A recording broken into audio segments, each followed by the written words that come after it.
Welcome back to the deep dive. So we are kicking off December with what feels like a definitive, almost mandatory stress test for the entire technology market. It really is. This isn't just about closing out the year strong. No. This is about proving whether the biggest investment theme of, the last 18 months, AI, is actually backed by real money. That's the mission today, then, to cut through all the hype, all this, multi-trillion-dollar talk around the AI ecosystem. Exactly. We've got a heavy slate of major tech earnings this week, and honestly, they're the only thing standing between all that investor optimism and, market reality. Right. We need to know if the promises are finally translating into cold, hard revenue, like right now.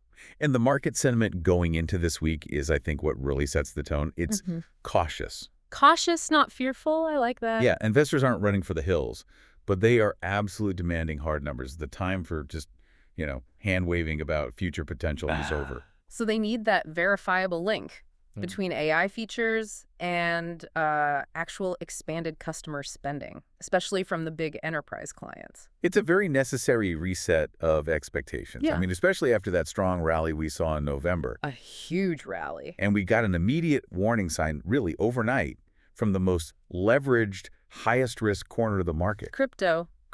That's such a critical point. That sharp dive Bitcoin falling below, 86,000? Yep, and Ether dropping similarly. It doesn't just hurt the crypto holders. It sets a broad risk-off tone for the whole global market, doesn't it? It does. When highly leveraged positions unwind in one asset class, traders they pull back leverage across the board. It's a chain reaction. And that volatility immediately dragged the S&P and the NASDAQ down a bit in early trading. Just slightly. But it signals a general reticence. Everyone is waiting for some macro clarity before they commit fully. It's a clear message. The market's entering December on the back foot, demanding proof before it's willing to push any higher. That's it, exactly. Okay, so let's get into the deep dive on that proof. The main event this week is testing this idea. Is AI driving genuine revenue, or are we still just in the promise phase? Right. I think we should start with what I'm calling the adoption stress test trio. 3 companies whose results are going to show if these AI-driven software upgrades are actually, sticking or stalling. I like that. These are the firms sitting right on top of the corporate workflow. So they're a direct reflection of whether the average enterprise user is paying more for an AI-enhanced experience. Precisely. All right, starting off the trio, CrowdStrike. They report on Tuesday. A huge bellwether for cybersecurity spend. Critical one. Yeah. Last quarter, they had that record recurring revenue growth. So what are investors looking for this time? They need to see evidence that cybersecurity budgets are growing to support AI, not just holding steady. Okay. I mean, AI creates new threats, but it also offers new solutions. For CrowdStrike, the key metric is that net retention rate. How much more existing customers are spending year over year? Exactly. If that rate accelerates because customers are buying up their AI-powered threat detection modules, then it confirms security is a necessary first cost for this whole AI build-out. Makes sense. Okay, next up, the big one on Wednesday, Salesforce. Oh, yeah. This feels like the ultimate test because their entire narrative has just pivoted completely to AI. That's all about Einstein and their data cloud features. It's hard to imagine a more critical moment for that company. It truly is. And the focus here shifts entirely from just overall revenue growth to conversion. Yeah. Salesforce has spent a huge amount of money convincing everyone that AI requires a unified data layer, which, surprise, they provide. Right. So if they only report marginal revenue bumps. It suggests companies are still just experimenting, kicking the tires. What we need to see are strong signals that enterprises are moving from testing a pilot to deploying seats at scale. So we're not just looking for general CRM revenue. We need specific granular evidence of adoption for Einstein Copilot or Data Cloud. Yes. What kind of metrics would satisfy the street? Specific guidance that shows the average deal size is going up significantly because of these AI add-ons. Or that the number of large-scale deals involving Data Cloud has accelerated. Faster than their legacy products, yeah. If they miss, it suggests the enterprise customer sees AI as a nice-to-have, not a must-have upgrade. At least not right now. And this is where the analysis gets even deeper, because the final name in this trio is DocuSign on Thursday. They're famous for e-signatures, but they're trying to pull off this really dramatic pivot. Right, to become a full agreement management platform. They're trying to move from being just a single transaction point to becoming this essential workflow platform. The agreement cloud, as they call it. So their success with AI revenue isn't just about faster document processing. Not at all. It's about converting customers to these broader subscription tiers that handle contract negotiation, analysis, post-signature management, the whole life cycle. So if they show a big rise in multi-product adoption, It proves customers are willing to pay for that expanded, stickier workflow.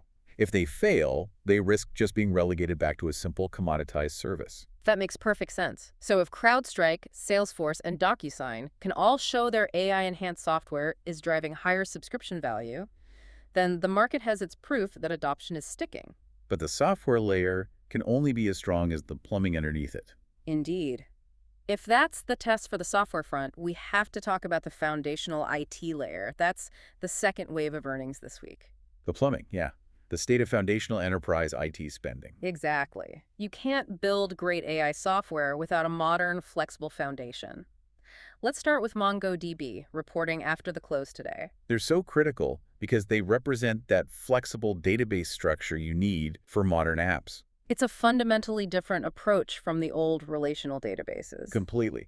They use a document database approach, which is crucial for handling the massive, often unstructured data that fuels large language models. Yeah.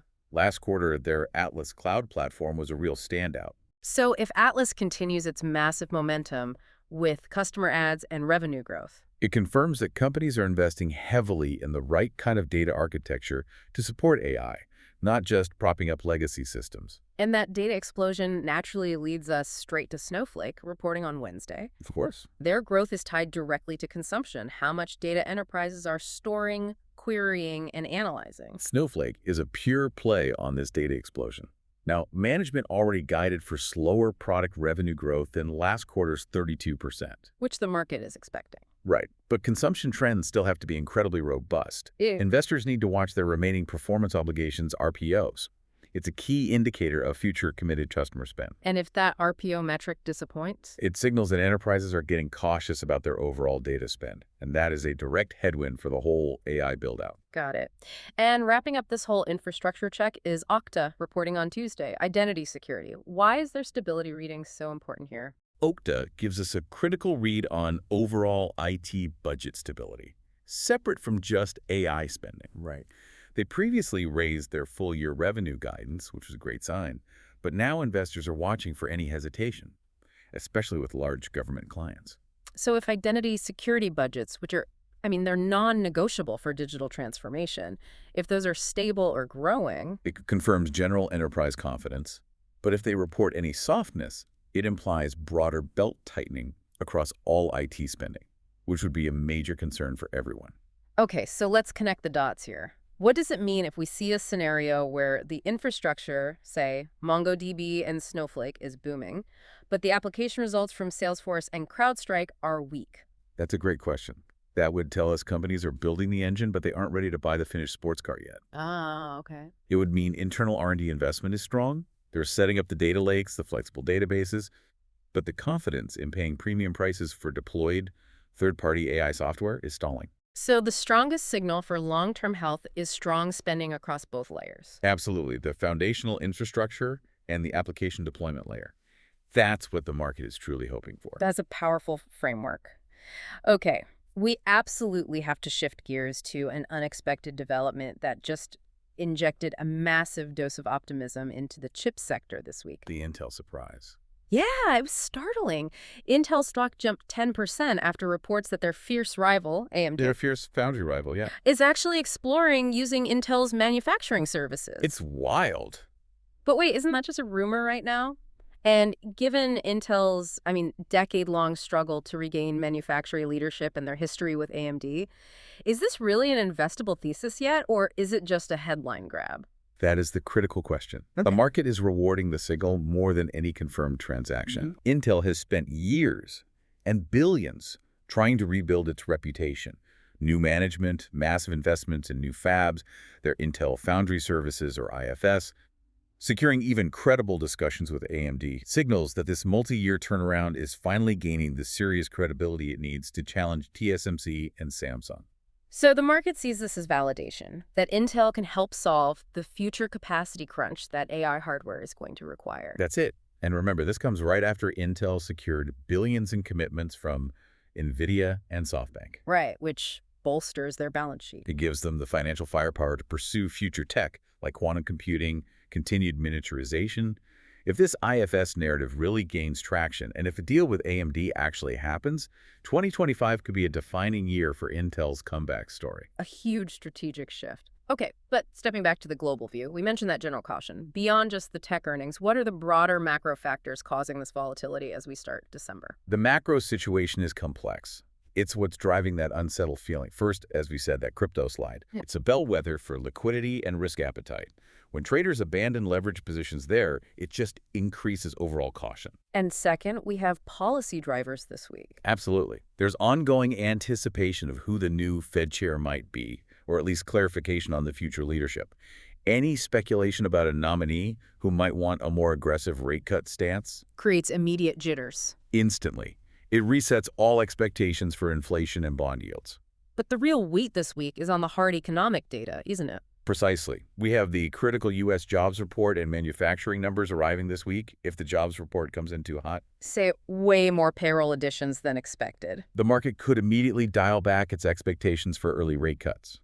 It would see that as inflationary pressure returning. Conversely, a very weak jobs report would boost confidence in rate cuts. But then raise fears about a rapid economic slowdown. Either outcome could radically reshape trading strategies. The market is hanging on every single decimal point of these reports. And you add to that the ongoing global geopolitical friction just simmering in the background. And what you get is a market environment where uncertainty is high and volatility is the default setting for the start of the month. We're entering December with more questions than answers. Okay, so let's quickly recap the essential elements for you, the listener, to watch for the rest of the week. This is your checklist. First, that massive earnings wave. Salesforce, CrowdStrike, Okta. The headline tests for AI adoption and enterprise budgets. Second, watch how crypto stabilizes after that sharp drop. It's a quick read on risk appetite. Yep. Third, track the market reaction to any Fed developments and, of course, those crucial U.S. jobs and manufacturing numbers. And if we distill all of that down, The single most critical takeaway is this. This week defines whether AI is a genuine, confirmed, multi-billion-dollar spending priority for enterprises right now. We are checking for proof. It's the sticking versus stalling test for the entire sector. so what's the final provocative thought we can leave with everyone as they prepare to digest this avalanche of data? Okay, think about this dichotomy. The market rewarded Intel with a 10% stock jump just for securing discussions with AMD. Right, an event that signals massive future capacity needs years down the line. We are rewarding future potential. So how much more will actual confirmed current AI revenue this week from, say, Salesforce or CrowdStrike truly outweigh that excitement? What is the market prioritizing right now? Current validated dollars in the bank or potentially game-changing strategic partnerships that unlock future growth? Watch very closely to see where the dollars actually flow.